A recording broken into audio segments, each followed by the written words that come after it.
నమస్తే న్యూస్ 24 తెలుగుకు స్వాగతం. నా పేరు యామిని. ముందుగా వార్తల్లోని ముఖ్యాంశాలు ఇప్పుడు చూద్దాం. గాజువాక మండలం ఆగనంపూడి గ్రామంలో సాధన ఇంగ్లీష్ మీడియం స్కూల్లో జరిగిన వరసిద్ధి వినాయక పూజలో భాగంగా స్కూల్ పిల్లలతో అనేక భక్తి కార్యక్రమాలు, సాంస్కృతిక కార్యక్రమాలు, డాన్స్, డ్రామా కార్యక్రమాలు నిర్వహించారు. పిల్లల్లో భక్తిని పెంపొందించి మట్టితో చేసిన దేవుని ప్రతిమలు పర్యావరణ రక్షణగా ఉంటాయని అవగాహన కల్పించారు. ఈ కార్యక్రమంలో correspondent S Rangarao, principal S Nagabhushanam, AO Harish, incharge Mouli, ఉపాధ్యాయులు, సిబ్బంది తదితరులు పాల్గొన్నారు.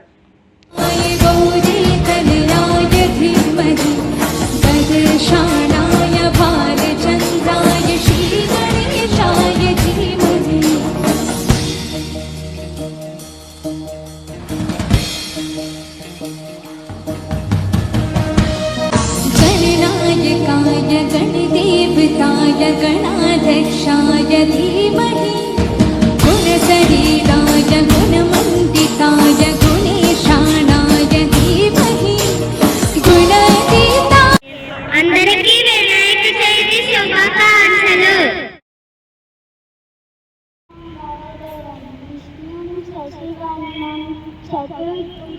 ప్రసన్నవదనం ధ్యాయే సర్వవిఘ్నో ప్రశాంతయే. వినాయకుడు తల్లి పార్వతీదేవి, తండ్రి శివుడు, తమ్ముడు కుమారస్వామి. వినాయకుని జన్మించడం గురించి తెలుసుకుందాం. పార్వతీదేవి స్నానం చేస్తూ కాపలాగా ఎవరిని పెట్టాలి అని ఆలోచించింది. అప్పుడు ఒక ఉపాయం తోచింది. నలుగు పిండితో వినాయకుణ్ణి చేసింది. అప్పుడు వినాయకుణ్ణి కాపలాగా ఉంచగా శివుడు వస్తాడు. అప్పుడు నేను పార్వతీదేవి భర్తను లోపలికి వెళ్తుండగా వినాయకుడు అడ్డగించగా శివునికి కోపం వస్తుంది. కోపంతో వినాయకుడి తల వధించగా పార్వతీదేవి కోపంతో వస్తుంది. పార్వతీదేవి ఏడుస్తుంది. బ్రహ్మదేవుడు పార్వతీదేవి ఏడుపు మంచిది కాదు, ఎలా అయినా వినాయకుడిని బతికించమని చెప్తాడు. అప్పుడు శివుడు ఆదేశం మారు నందీశ్వరుడు అతని అనుచరులు తూర్పు దిశగా వేపుకు వెనక భాగంగా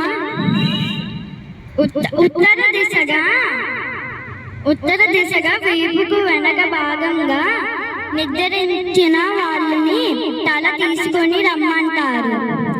అప్పుడు ఒక ఏనుగు కనిపిస్తుంది.